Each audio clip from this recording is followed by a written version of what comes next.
పిల్లలు వచ్చేసి బైబిల్ ఉందండి.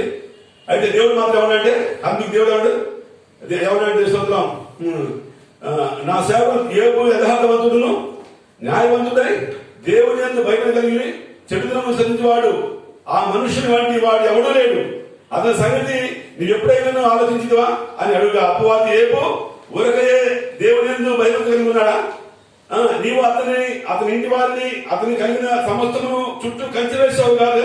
నేను అతనికి చేతి పని దీవించడం చేత నీవు అతని చేతులు దీవించేత అతను ఆస్తి దేశంలో బహుగా విస్తరిస్తున్నది. మనం దీవించుతున్నావు, ఆయన ఆశ్రయిస్తున్నావు, విస్తరిస్తున్నాడు. ఆయన అతను దీవిస్తున్నప్పుడు ఎందుకు మహిమపరచడు, ఎందుకు కనపరచడు? నేను కనపరచకుండా నేను చేస్తా, అతని భక్తి ఏంటో నీకు చూపిస్తా అని చెప్పని సైతాను దేవుడితో మాట్లాడి బైబిల్ మనం చూస్తున్నాం. ఈ చక్కని బైబిల్ ఇచ్చారు మన నీకున్నారు. ఈ బైబిల్ చదివితే మన మనసులో మార్పు వచ్చింది.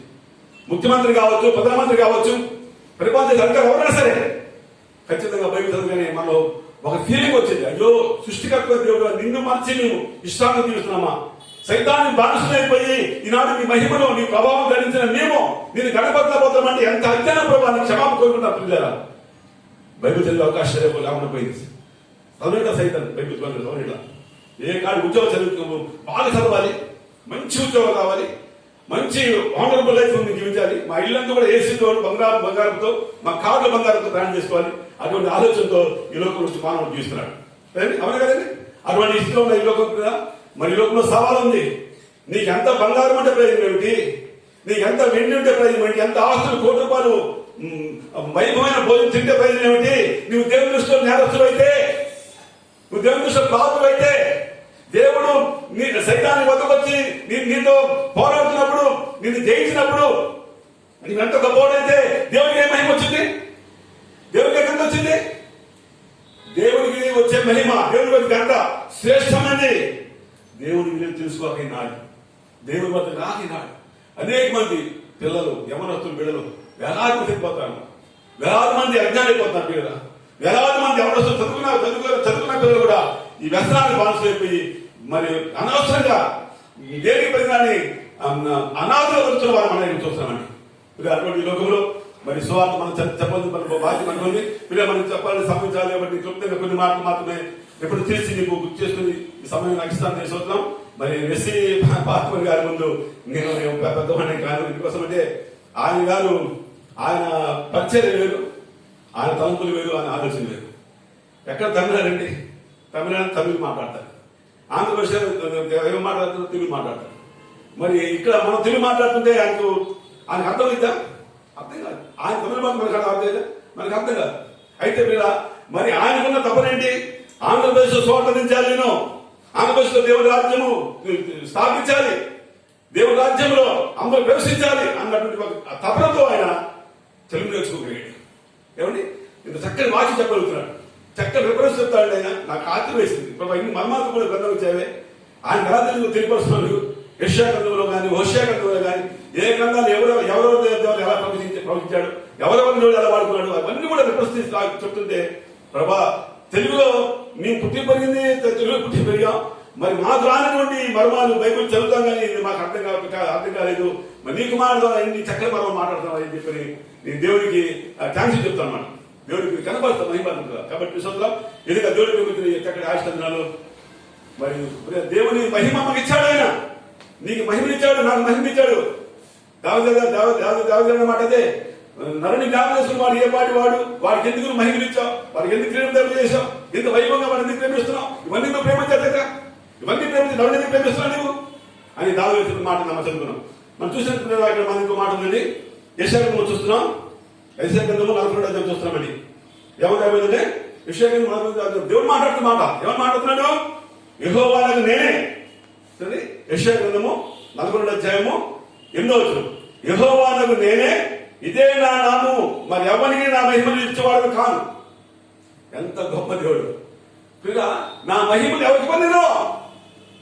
ఈనాడు దేవుని మహిమ తెలుసుకోక, దేవుని మహిమ నాకు వద్దులే, నాకు ఈ లోక సంబంధం అంటే మహిమ నాకు చాలు, భూమి మహిమ చాలు, నీ బాగా చదువుకొని కోటి రూపాయలు ఆస్తి సంపాదించుకొని వైభవంగా పోతున్నాను, అది చాలు, నాకు దేవుని మహిమ నాకు వద్దు అంటారు చాలా మంది. దేవుడు అన్నాడు, నా మహిమ నీవు వచ్చేవాడిని కాను. ఎవరికి ఇస్తారు మహిమ? ఏమండి, మరి ఎన్నో కీర్తన నరుణ్ణి సృష్టించావు నీవు సృష్టించిన వాటిలో ఆకాశమే కానీ నక్షత్రాలు కానీ చంద్రులే కానీ గొప్ప అంత గొప్ప మహిమా ప్రభావం కలిగి అవి ప్రపంచం మొత్తం కూడా వారి కీర్తిని ప్రకటిస్తున్నవి.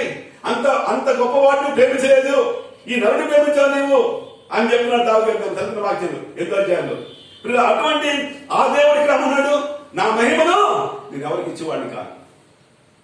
దేవుని మహిమ యొక్క విలువ తెలియక, అయ్యా నీ మహిమ మాకు లేకపోయింది, మేము చదువుకొని శుభ్రంగా భూమితో బిర్యానీ తిన్నాం, చికెన్ తిన్నాం, లైట్ చేస్తున్నాం, మా శరీర సంబంధం వాల్చిన కోట్లు నిల్చున్నాం, ఇది మా జాలి అనుకున్నామండి. ఈ రోజున ఈ మహిమను పొందకపోతే, ఈ యొక్క బ్లెస్సింగ్స్ ను పొందకపోతే, ఈ దేవుని తెలుసుకోకపోతే, ఈ మహిమని రాకపోతే రేపు నీ ఫ్యూచర్ లో ఎంత భయంకరమైన శిక్షకు గురైపోతున్నావు తెలిసేది కావున తెలిస్తే భయపడతాం. అయ్యో ప్రభా నీ మహిమను లేకపోతే, ఈ లోకంలో మహిమను ఆశపడితే, నీ మహిమ లేకుండా శిక్షించినప్పుడు నా జీవితం అయిపోతుంది అన్న భయం మనకు వస్తుందండి.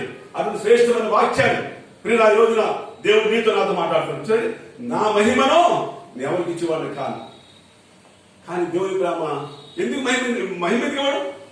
ఏమండి, ఆయన శూన్యంగా చీకట్లో ఉన్న సృష్టిని వెలుగుగా మార్చి తన స్వరూపం మనం చేసుకుంది, ఆయన మహిమించింది. నువ్వు ఫలించి అభివృద్ధి మంది విస్తరించండి, నాశనం పడి వారి మీద మహిమించాడు నాకు ఆయన. అటువంటి ఆ మహిమించిన దేవాదేవుడు తిరిగి మన ఈ మాట అన్నాడు, నీ మహిమ అంతా ఇచ్చేవాడు కాను. మీరు ఎందుకంటే మాట అండి, ఒకసారి మన ఆలోచన రైతుల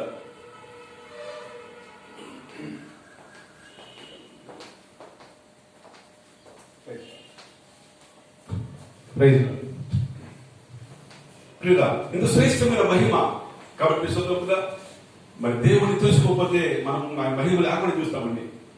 దేవుడిని నమ్మకపోతే, దేవుడిని గ్రహించకపోతే, దేవుడు తెలుసుకోకపోతే ఈ భూసమ మహిమతో అడ్జస్టైపోతాం. భూసమ సుఖాలు భోగాలు ఈ ఇష్టమైన జీవితం జీవిస్తూ లోకంలో చనిపోతావు, కానీ నీ అమ్మట మహిమ రాదు. మహిమ ఉంటేనే నువ్వు ఆ రాత్రికి వెళ్తావు, మహిమ ఉంటేనే చేరతావు, ఆ ముందు నిలబడతావు. మహిమ లేకపోతే చేరలేదు. కాబట్టి మహిమ చాలా శ్రేష్టమైనది. కాబట్టి ఈ రోజున ఇటువంటి శ్రేష్టమైనది ఈ చక్కటి సువార్త ఆనాడు దేవుడు మాట్లాడుతున్నాడు. నిర్మాకాండం చూస్తామండి, నిర్మాకాండంలో 20 అధ్యాయంలో చక్కటి మాట్లాడుతున్నాడు దేవుడు తీసుకుంటాం.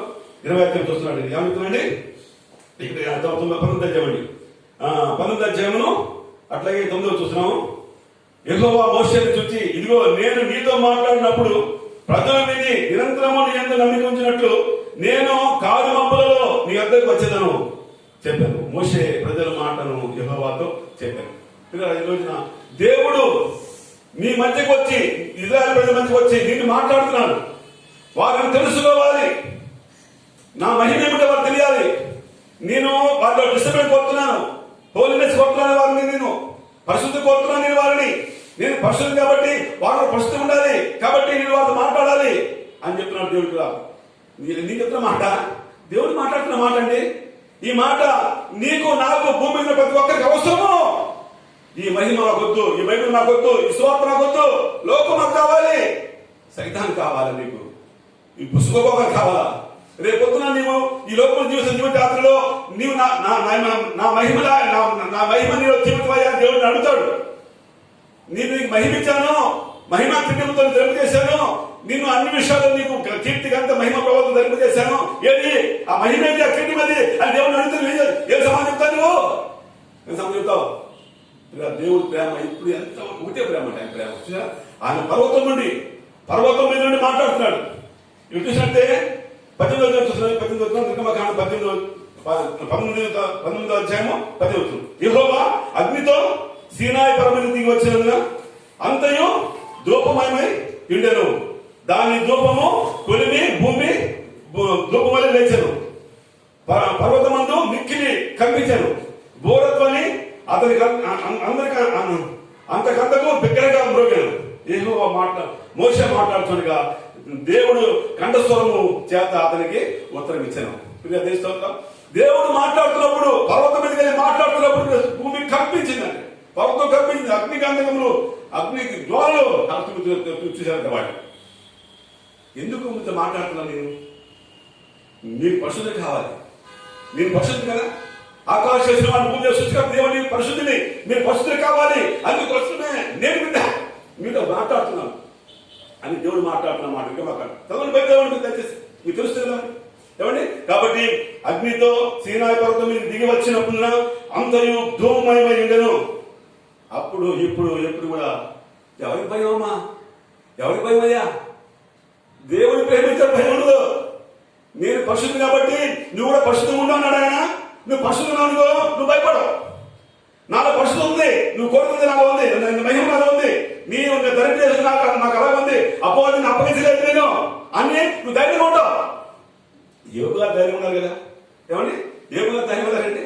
నాలో ఏ తప్పు లేదు, ఏ పాపం లేదు, ఇవన్నీ శిక్ష వచ్చి వస్తున్నాయి సరే, కానీ ఆ దేవుని కూడా వస్తున్నాయి ఇవన్నీ.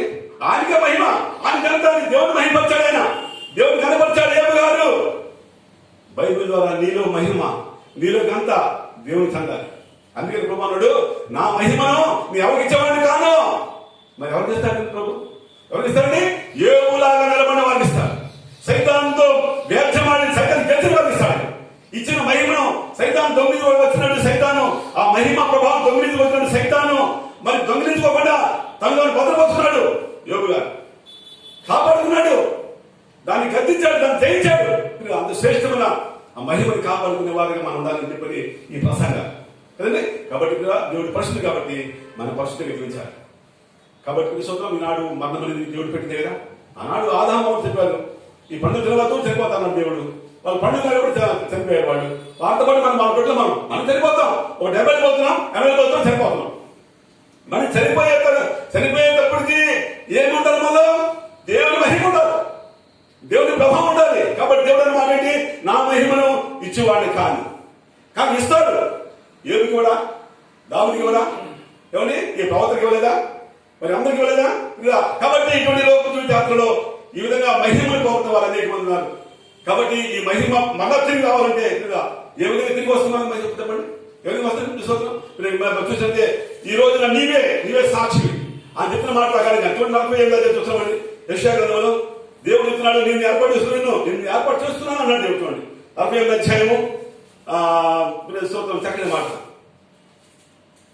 ఏమనండి అనుకోండి స్తోత్రం 49వ అధ్యాయమును అట్లా ఎన్నో చూస్తున్నామండి.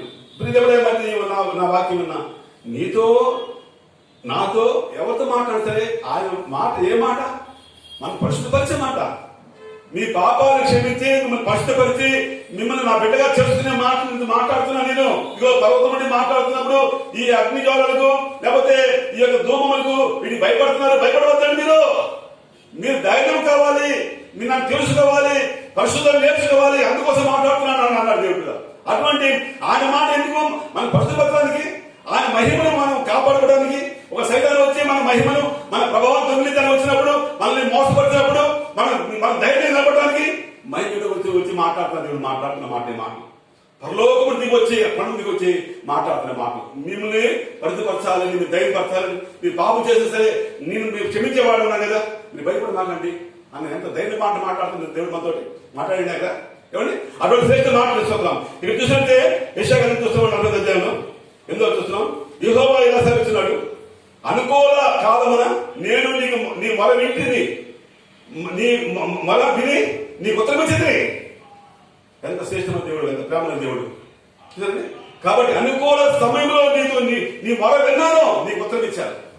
ఏమండి రక్షణ దినమున నీకు సహాయం చేసింది. బయలు వెళ్ళండి, అది బంధింపని వారితోనూ బయటికి రండి అని చీకటి ఉన్న వారితోనూ చెప్పుచు దేశము చక్కపరిచి పాడైన స్వాస్థ్యములను పంచిపెట్టకై నిన్ను కాపాడి ప్రజలకు నిబంధనగా నియమించింది. ఎంత శ్రేష్టమైన జ్ఞానం అండి, దైవ జ్ఞానం. ఈ వాక్యం నీవు ఎలా మారాలి? నేను ఎలా మారాలి? దేవుడు మాట్లాడి నేను ఏర్పరచేస్తున్నాను. ఎందుకు ఏర్పరుస్తున్నాడు? చీకట్లో ఉన్నవారు, బంధించబడిపోయిన వారు, నశించిపోతున్న వారిని వారు రక్షించాలని ఏర్పడుతున్నాడు. అయ్యా దేవుని యొక్క ప్రేమ ఎంత శ్రేష్టమైన ప్రేమతో మాట్లాడుతున్నారు. కాబట్టి ఈ రోజున దేవుడి ప్రేమ ఆశీర్వాదాల్లో 2020 సంవత్సరం ఉన్నాం. ఇక్కడ చివరి రోజు వెళ్ళింది. ఇంకొక ఈ వారం పోతే నెక్స్ట్ కొత్త సంవత్సరం మనకు వస్తుంది కదా. కాబట్టి చూద్దాం. మరి ఈ రోజున నీవు నేను మనం ఆ మహిమను కాపాడుకోవడం సువార్త కానీ దేశము చక్కపరిచి పాడిపోయిన స్వాతంత్రం పంచిపెట్టగా నిన్ను కాపాడి ప్రజలకు నిబంధనగా నియమించింది. పాడైపోయిన ప్రతి కుటుంబాన్ని నువ్వు బాగు చేయాలంట.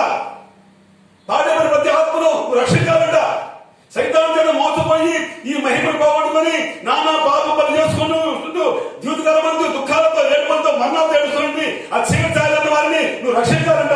అందుకోసమే నేను ఏర్పాటు చేస్తున్నాను. నన్ను కాదు, నా వాక్యం నన్ను నీతో మాట్లాడుతున్నాను దేవుడు. నేను ఏర్పాటు చేస్తున్నా అందుకోసమే. నాకెందుకులే, నా కొడుకు ఎలా అయిపోతుంది నాకెందుకు, నా కూతురు ఎలా అయిపోతుంది నాకెందుకు, మా అల్లుడు గారు ఎలా అయిపోతుంది నాకెందుకు, మా కోడ ఎలా అయిపోతుంది నాకెందుకు అనుకుంటావు నీవు? లెక్క అడుగుతాడు దేవుడు, పరిశుద్ధాత్మ దేవుడు. ఇలా మరణం ఉంది కాబట్టి ఆ మరణం నుంచి గురిపే ఇవన్నీ చక్కపరచుకోవాలి. ఎప్పుడైతే నువ్వు దేవుని వాక్యాన్ని చూస్తావో తిరిగి నీకు మహిమిస్తాడైనా. దేశము చక్కపరిచి పాడైపోయిన స్వాస్థములను పంచిపెట్టుటకై నిన్ను కాపాడి ప్రజలను నియమించింది కాబట్టి ఇప్పుడు నీకేం చేయాలి? పాడైపోయిన ప్రజల్ని నువ్వు కాపాడాలి. ఆత్మను రక్షించిన ఆత్మని రక్షించుకోవాలి. నువ్వు ఆ సేవ చేశావంటే నేను నిన్ను ఏర్పాటు చేస్తున్నాను. అనుకూల సమయంలో నీ మొగ మీద నిన్ను ఏర్పాటు చేసుకుని నీతో మాట్లాడుతున్నాను. నువ్వు చేయవలసిన పని ఇది, నీ పని చెయ్యి అని దేవుడు అన్న మాట్లాడి ఆ పని చేశామంటే పరిశుద్ధాత్మ దేవుడు తల తిరిగి మన ఏమిస్తాడు? మహిమనిస్తాడు నీకు అని ప్రభావాన్ని తరిపేస్తాడు. శ్రేష్టమైన 2020 సంవత్సరం చివరి రోజుల్లో మన ప్రియ సహోదరి సహోదరుడా, దేవుని ఆత్మతో మాట్లాడుతున్న మాట ఇంతకాలము దేవుని మహిమ, దేవుని మహిమ పోగొట్టుకొని, దేవుని ప్రభావం పోగొట్టుకొని ఈనాడు సైతాన్ వర్షమైపోయి చీకట్లో మన ఛాయలో కొట్టుబెట్టాడుతున్నా నిన్ను ప్రేమిస్తున్నాడు దేవుడు. శ్రేష్టమైన వాక్యాలు బట్టి మనసు మార్చుకుందాం. ప్రభా ప్రభా జరిగిపోయే కాలంలో సరే, మిగిలిన కాలంలో సరే నాయనా నీ బైబిల్ పొద్దునే భాగ్యం దాచే ప్రభా, నీ ప్రభావం పొద్దునే భాగ్యం దాచే ప్రభా అని అడుగుతావా? ఓ ప్రియవనస్త్రాలు ప్రపంచంలో స్వాతంత్రం మీరు అందరూ దేవుని మహిమను బాగుంటారమ్మా. దేవుని మహిమ అడుగుతాం. శ్రేష్టమైన వాక్యాన్ని బట్టి మనసు మార్చుకున్న పిల్ల నీవు దేవుని మహిమ లేకుండా సైతాన మహిమ కోరుకున్నారే. ఈ బంగారం కావాలి, తిండి కావాలి, వైభవం కావాలి, వజ్రాలు కావాలి, ఇవి కోరుకున్నావే నువ్వు దేవుడితో పడుతున్నాడు. నేను చూస్తున్నాడయ్యా, నువ్వు వెళ్ళు వాళ్ళు బాగు రక్షించయ్యా. నీ దిగి వచ్చానయ్యా, పదవండి వచ్చానయ్యా, పర్వతం మీద మాట్లాడుతున్నాడయ్యా. మా ప్రజల్లో మా మార్పు రావాలి మాట్లాడుతున్నాయి. వారి పాపాలు విడిచిపెట్టి వారి పరిస్థితి దేవుడు నేను తెలుసుకోవాలని చెప్పి నాకు అధికారం ఉంది కాబట్టి వాళ్ళు జీవిస్తాను ఆశ్రయిస్తానయ్యా అని మేము మాట్లాడుతున్న మాటలు, చక్కటి మాటలు బట్టి తిరిగి మహిమ పొందుకోవాలి. కాబట్టి సూత్రం అన్నిటి శ్రేష్టమైంది అంటే ప్రభు మనల్ని ఎంతగా ప్రేమిస్తున్నాడు. ఏమండి ఆయన ఆకాశం నుండి వచ్చి పర్వతం ఎక్కి ఈ విధంగా ప్రసంగం చేశాడే. పైన ఆకాశం మీద కానీ కింద భూమి మీద కానీ విగ్రహం చేసుకునకూడదు, వాళ్ళు సాగిపడకూడదు. మరి దేవుడు నేను పరిశుద్ధిని నేను ఆత్మైనప్పుడు ఆత్మ సత్కారించండి అని అన్నాడు దేవుడు నిర్గమకాండ 20వ అధ్యాయంలో. మరి విశ్రాంతిని పరిస్థితిని ఆచరించు, మీ తండ్రిని సన్మానించు. దేవుని యొక్క ప్లాన్స్ ఇవన్నీ ఏంటి. ఈ లోకంలో జీవిస్తున్న యాత్రలో దేవుడిచ్చిన ప్రతి ఆజ్ఞని పాడుతున్న వారి మధ్య తిరిగి మన మహిమను మనం కాపాడుకున్న వారు అవుతాం. ఆయన ప్రభావం మనం ధరించిన వారు అవుతాం. ఎంతమంది ఉన్నారండి? క్రైస్తవులు కూడా గుడికి వెళ్తున్నారు, దేవుని మాట ఉన్నవి, కానీ తల్లిదండ్రులు సన్మానం వెళ్తారా? కానీ వాళ్ళు విశ్రాంతి ఆత్మ జరుగుతున్నారా? ఇష్టం ఉంటే గుడికి వస్తున్నారు, కష్టం అనుకున్నారండి. కాబట్టి ఈ రోజున మహిమ నీకు మళ్ళా రావాలంటే నువ్వు దేవుని చేత నెరవేర్చాల్సిందే. దేవుని మహిమను మనం పొందుకోవాల్సిందే. నాకు ఏ దేవుని మహిమ వద్దు, లోపల పోతున్న రాజకీయాల్లో సుఖంగా పోతున్నా చాలు, పొరివాడిని బాధను ఆశించవద్దు అన్నాడు దేవుడు. ఆశిస్తాను అని నువ్వు జీవిస్తున్నావు. పొరివాడి భర్తను ఆశించవద్దు అన్నాడు దేవుడు. నేను ఆశిస్తాను జీవిస్తున్నావు. నీకు మహిమ వచ్చిందా? ఏమండి మీరు కాబట్టి ఇచ్చిన 10 ఆజ్ఞలు మనం పాటించుకోకుండా మహిమను కోరుకున్నాం. అయితే మనం ప్రేమిస్తున్నాం. దేవుడు ప్రేమిస్తూ దేవుడు లోకం ఎంతో ప్రేమించాను కాక తన అద్భుత కుమారుగా పుట్టిన వారిని విశ్వాసం పొందేవాడు ఎవడైనా సరే వాడు నశింపడు, వాడు నిత్యం పొందుతాడు అని దేవుడు మళ్ళా ప్రేమించి ఆజ్ఞల ప్రకారంగా మనం పరిశుద్ధం కాకపోయినా తిరిగి తన ప్రియకుమారుడి ద్వారా మనం పరిశుద్ధపరచాలని ఆ ప్రభు చేసిన ప్రణాళిక చూసినట్టే మనం చూస్తున్నాండి. దేవర సువార్త చక్కటి మాట చూస్తున్నాం. దేవర సువార్త మరి లూకాసు వార్త అండి. లూకాసు వార్తలో ఈ యొక్క 2వ అధ్యాయంలో ఈ చక్కటి మాట చూస్తున్నామండి. లూకాసు వార్త 2వ అధ్యాయము అట్లాగే 10వ చూస్తామండి. అయితే ఆ దూత భయపడకుడి, ఇదిగో ప్రజలందరి కలుగు మహా సంతోషం శుభవర్తమానం తెలియబడుతున్నాను. దావీదు పట్టణమందు రక్షకుడు పుట్టినాడు. ఈయన ప్రభువైన క్రీస్తు. దానికి ఇదేమి కాదు, ఒక శిశువు పొత్తి కూడా చుట్టబడి తొట్టిలో పడి మీరు చూశారు. వారు చెప్పాను వెంటనే పరలోక సైన్య సమూహము ఆ దూత కూడా సర్వోన్నతమైన సర్వదేవుని మహిమయు ఆయన ఇష్టమైన మనుషులకు భూమి మీద సమాధానం కలిగా కానీ దేవుని స్తోత్రము చేయుచుండిరి. దేవుని గొప్ప దేవుడు. మహిమను పోగొట్టుకుంటే తిరిగి మళ్ళా మహిమను వచ్చిన వాడు యేసుక్రీస్తు. ఇదిగో దావీదు పట్టణంలో రక్షణ పుట్టినాడు. ఆయన ఇష్టమైన ప్రజల భూమి సమాధానం ఉంటుంది. ఆయన ఇష్టమైన వారికి మహిమ ఉంటుంది. సర్వోన్నత మహిమయు ఆయన ఇష్టమైన సర్వోన్నత దేవుని మహిమ, మహిమ దేవుని మహిమ, యేసుక్రీస్తు వారి దేవుని మహిమ. ఆ దేవుని మహిమ ఎక్కడికి వచ్చింది? భూమికి వచ్చింది. ఈ భూమి మీద నువ్వు మహిమ పోగొట్టుకున్నావు, ప్రభావం పోగొట్టుకున్నావు. నువ్వు ఇదిగో చీకటి ఛాయలో ఉన్నావు, చీకటి కొట్టుకుంటున్నావు. అటువంటి స్థితిలో ఉన్న నిన్ను ప్రేమించి నీ వద్ద వచ్చిన వారు ఎవరంటే యేసుక్రీస్తు వారు. ఎందుకు వచ్చాడు? నీకు మహిమ ఇవ్వాలి, మళ్ళా ప్రభావాన్ని తెలియపచ్చాలి. అందుకోసం వచ్చాడే ప్రభు. ఈ రోజున ఈ 2027 సంవత్సరంలో చివరి కాలం ఉన్న ఈ ప్రసంగం నీవు మహిమ పోగొట్టుకున్నావు, తిరిగి మహిమ వచ్చిన వాడు అన్నాడు యేసయ్య. నమ్మనా ప్రియ సహోదరు, నమ్మమ్మా ప్రియ సహోదరుడా, నమ్మయ్య. ఆ మహిమని కూడా వచ్చిన వాడు వేసుకోవాలి. ఆయనకి ఇష్టమైన వారికి భూమి సమాధానం. ఏ కులమైన ఏ మతమని ఎవరు కూడా సరే ఇంతవరకు యేసుక్రీస్తు వారిని ఎవరో తెలియకుండా జీవించుతున్న వారందరూ ఎవరు? వాళ్ళు మహిమ లేని వాళ్ళు, ప్రభావం లేని వాళ్ళు. వాళ్ళకి ఏం కావాలి? వాళ్ళకి భూసంబంధమైన మహిమ కావాలి, భూసంబంధమైన ఈ పదవులు కావాలి, ఈ ఆస్తులు కావాలి, ఈ కోట్ల రూపాయలు సంపాదన కావాలి. నీ వెళ్ళిపోయినా సరే నా పిల్లలు అనిపించాలి, నా కుమార్తె నా కుమారుడు మనవడు మనవాళ్ళు తరతరాలు కోట్ల రూపాయలు అనిపించాలి. ఈ మహిమ కోరుకోవాలి కానీ దేవుడి మహిమ కోరుకోలేకపోతున్నారు.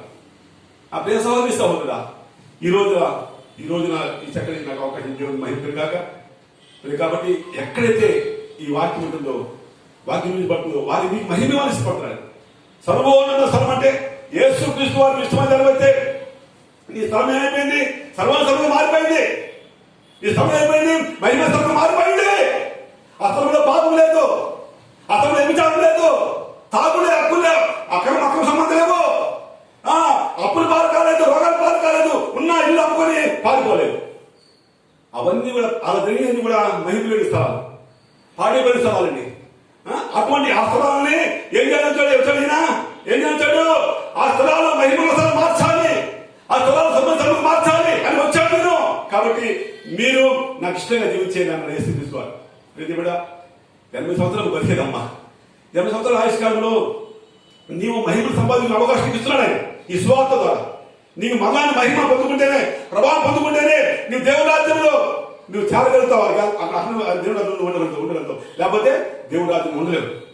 కాబట్టి ప్రియముగా ఈ దేవుడి చక్కటి ఆయుష్కాలంలో ఒక ఆమెకు మహిమ ఉంది కానండి, మహిమ ఉంది. చక్కగా మంచి బట్టలు కట్టుకుంది, షెల్టర్ రాసుకుంది, శరీరాన్ని తీర్చుకుంది, పరిగెత్తింది, ఎగోని పరిగెత్తింది, ఇష్టాన్ని తెచ్చింది. తర్వాత